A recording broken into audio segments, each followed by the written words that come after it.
Greetings, wonderful Umbra witches. Welcome back to Bayonetta 2. In the last episode, we end up taking down the notorious armored knight Excalibur and King Arthur.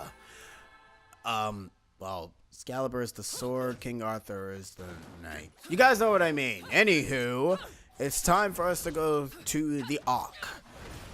The Ark.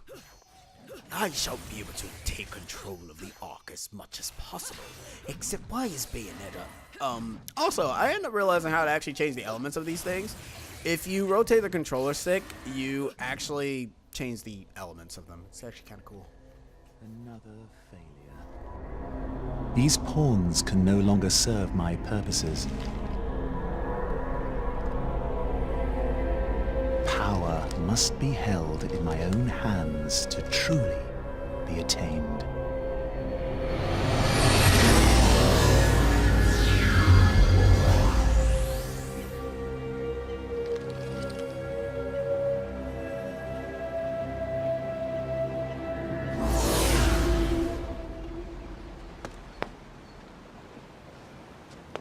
Who the hell was that?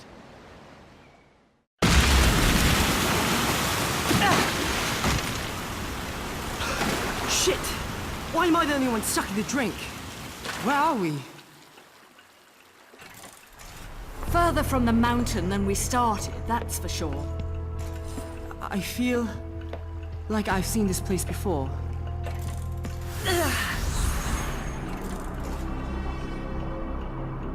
At last, you stand before me without escape. This is not your world, and you should not be in it. What was once one must be one once again. You must be turned to nothing.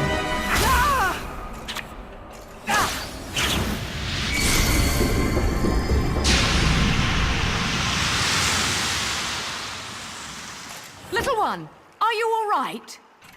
Yeah, I'm fine, love. Now I'm sure I've seen this room before.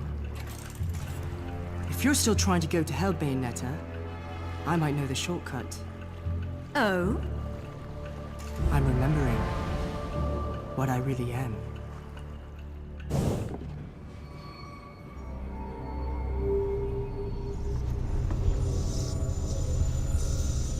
Time's almost up. Bayonetta, you better start creating miracles.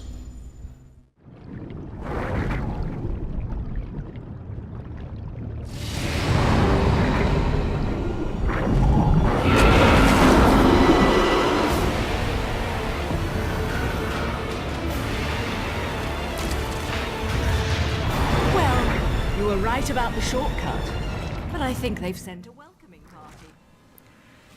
These assholes are being created as freaking manta rays. Alright, whatever. Anyway, it's time for another boss fight. Yeah, we just keep getting boss fights after boss fights after boss fights. By the way, get used to that because there's going to be a lot of boss fights once you've gotten to this point in the game. This boss here, he kind of ends up doing a lot of ice attacks. His telegraphic hair tentacles on his eye are very easy to tell. He will try to close his eyelids. You can be able to dodge that very easily. He will try to attack you with his hair by forming it into a drill, but other than that, he's not really that hard. After a while, he will get weak, and then you can do the coup de grace on him, but until then, you basically just have to keep wailing on him for a few times. You try to close his lid, but Bayonetta ain't having that. Open that lid, boy. Let me punch you in your big old eye. Ooh. You know what? Now I know how people feel when they get decked in the eye. This doesn't really feel good now, does it? It's a bit awkward to actually fight underwater, but then again, we fought the last douchebag underwater, so he wasn't really that bad. You can always use your Umbra Climax to go ahead and dish out some additional damage, but I'm going to say this now. Sometimes I feel that Umbra Climax just more so gets used late. After a while, he'll start shooting missiles. I thought you can shoot them back, hit them back, right back at him, but I'm thinking of another boss, not this guy. And other than that, don't worry about the Ark being destroyed or anything. In fact, it actually cannot be destroyed. To my knowledge, I'm not sure if it can, even though if it could, there'll probably be a life bar for it. But there isn't, so I'm just going to assume that there isn't. You can actually freeze this enemy, just like how you can go ahead and burn enemies. You can also freeze them if you manage to hold the attack button. I did not know that. That was actually pretty cool. No pun intended, mind you. But you know what I mean. As usual, the music gets dynamic after a certain threshold of his life bar. That's it. You can freeze him. You actually do some additional damage to him. It doesn't last too long. It's actually kind of like any other typical ice attack. Now, sadly though, after a while, once I get to this chapter specifically, my ranking starts to dip a bit. Like, my combo starts to suck. My damage, I start to get hit by very easily dodgeable attacks. And it's just, let me just say, the ranking does not become great anymore after this portion. So, expect a lot of crap. As he tries to suck you up, Bayonetta ain't having that, and a kabushki punch in your face. And now we're up to the final phase of the fight, as he now tries to shoot missiles out of his mouth, and the eyeball starts to shoot many laser beams at you.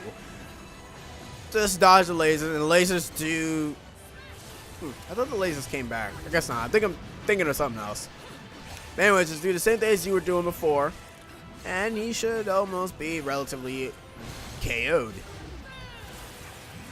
After a while, though, I end up getting hit, and it's like, ah, damn it, why did I get hit? It actually doesn't even matter anyways. I wasn't getting platinum in this fight. Like, at all. I wish that the Umbra climax was a little bit better, to be honest. Like, it's only better if you're fighting regular enemies. It stuns. Whatever. Just kill the damn boss.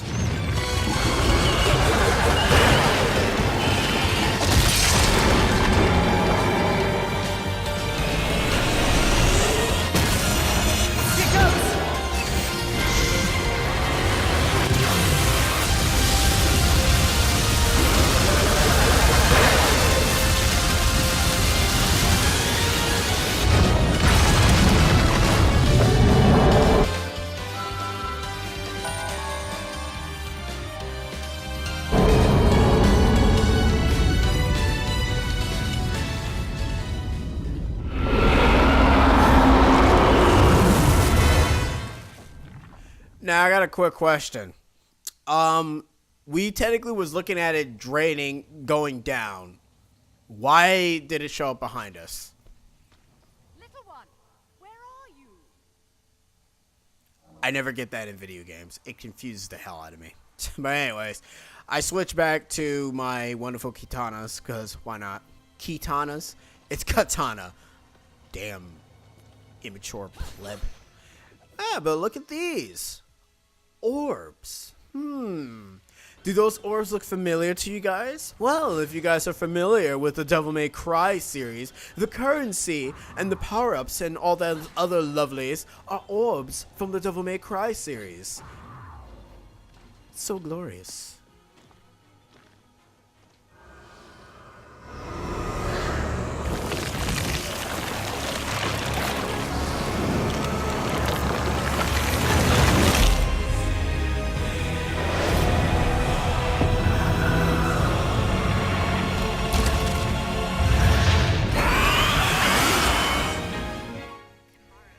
By the way, I hope you love the names Hatred, because you guys are going to love to hate these guys.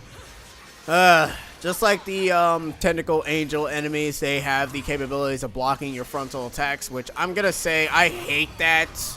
I'm not sure it's because I just suck, but after a while, these enemies really start to get annoying. And they don't get any better later on. They get more annoying later on. Ugh. Look at it. It's like you have no choice but, well, I mean, you don't have to always witch time him, because I'm pretty sure I can just use like the club to be able to freeze him, or to burn him, or to use the kajaka or whatever it was called to go ahead and actually dish out more damage. But anyways, watch how Bayonetta breaks the demon gates.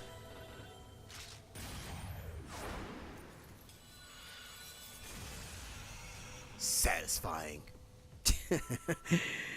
I like that out of the kissing one that she does. I like that she shoots the damn thing. It's kind of the thing that they showed when they showed the trailer of this game constantly on both YouTube and on TV. Holy crap, they just would not stop showing that.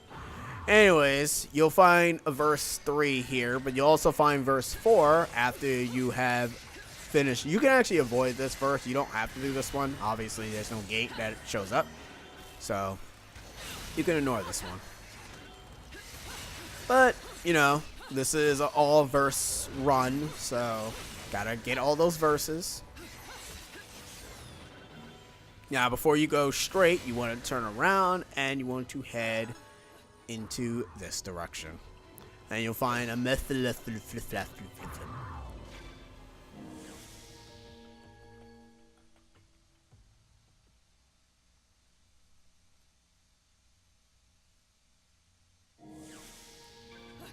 And for this method, you'll be...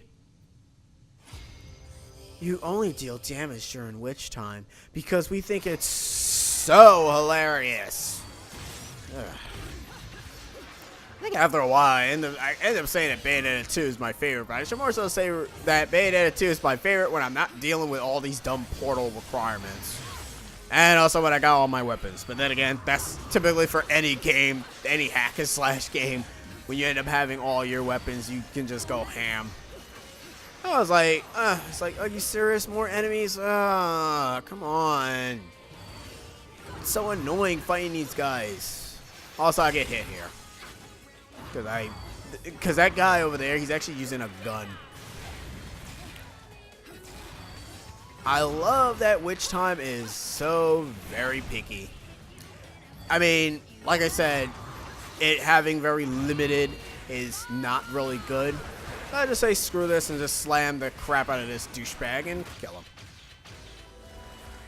Because he deserves it, damn it. Now Bayonetta, shoot that gate. Thank you. Seriously, it's satisfying. Come on. You guys cannot tell me that that is not satisfying. And I like how badass she shoots it too. It's almost like it's almost similar how Dante shoots the devil trigger. Almost. The only difference is she's not spinning it around. Like Dante, he spins it around and then he shoots. Bayonetta, she just automatically just goes kapew. And it's so badass too that her freaking bullets form heart shapes. It's like, okay, what? It's like, how is that even possible? Because I am Bayonetta. I can do anything that is impossible. Anyways, it's time for another boss fight, and I hope you guys love cameos, cause, well, nah, we're not up to that yet. Little one!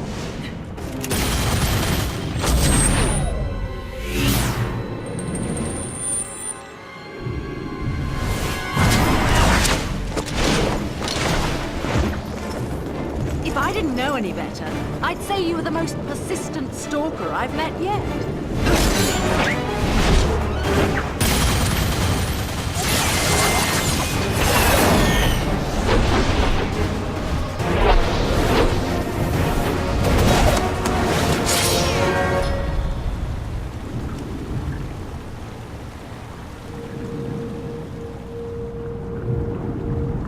And here I thought I was your type.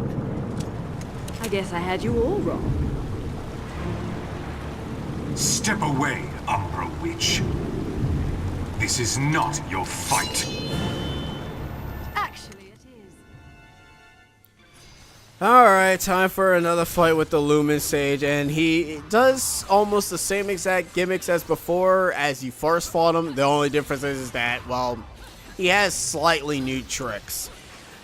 I would say this. The only tip I can give you for this guy is attack and dodge accordingly. Do not be reckless, because if you be reckless, he will combo you. Occasionally, when he's at the end of the blooded pool, he will summon Temperance to punch the ground. But other than that, he should be relatively be A-okay for you.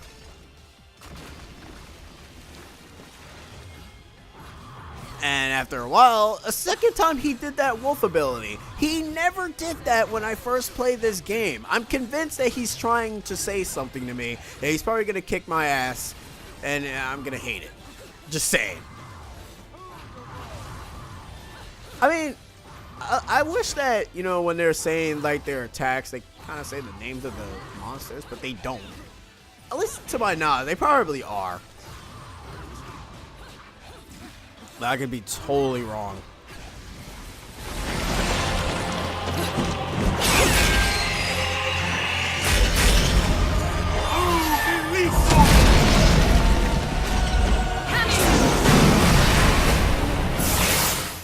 Alright, now it's time for the epic fight. I talked over the, well, actually no, I didn't talk over this fight. There was a reason for it, because the song was freaking epic. I kind of don't really like this portion of it. This fight is not really that epic compared to the first one. And spoiler alert, there's a third time we're going to be fighting this guy. And the third time, it's not that epic either, to be honest. And it's sad, because it's like they blew their load for the first fight. And the second fight, it's very meh. I mean, I'm not the type of person to go ahead and talk about developments and battles and whatever and scopes of it. But to be honest, compared to the first fight, which was really like 3 phases, this is only just 2. This is just 2 phases. The first fight that you fought him, actually, no, well, yeah, because I don't even count that blooded pool happening a second phase, because he doesn't change anything. He doesn't do anything different. For the first fight, he went from ground level, then he switched to phase 2, and then he switched to phase 3, where you were flying all over the place. This is just, you're literally on quote-unquote equal ground. I missed the counter, because I actually wanted to see what the counter was. But, oh well. That's just me and my stupidity.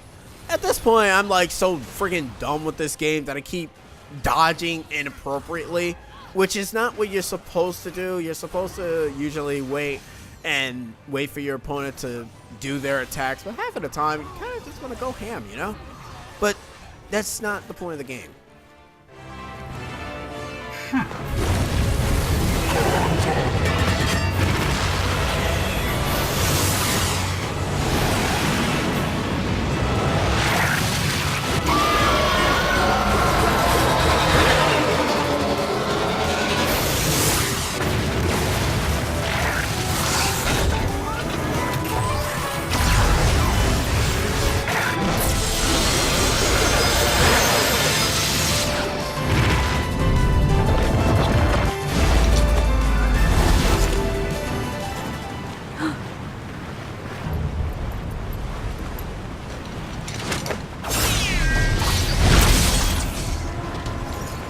Little one!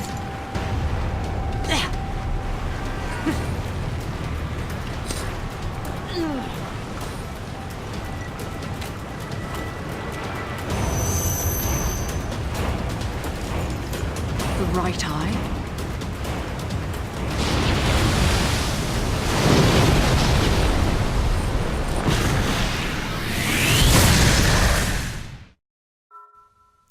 I guess he had too much indigestion. I don't know. I really don't know. But anyways, that is the end of chapter 7. So yeah, that was a thing. I mean, seriously.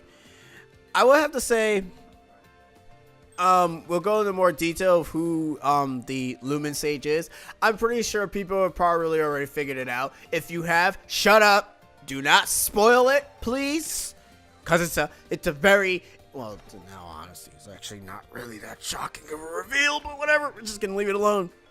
Anyways, in the next episode, we'll be heading to hell. Well, actually, no, we're not gonna be headed to hell. We're gonna be headed to the ancient civilization. I've been Coco X, and we see you guys next time. See yas.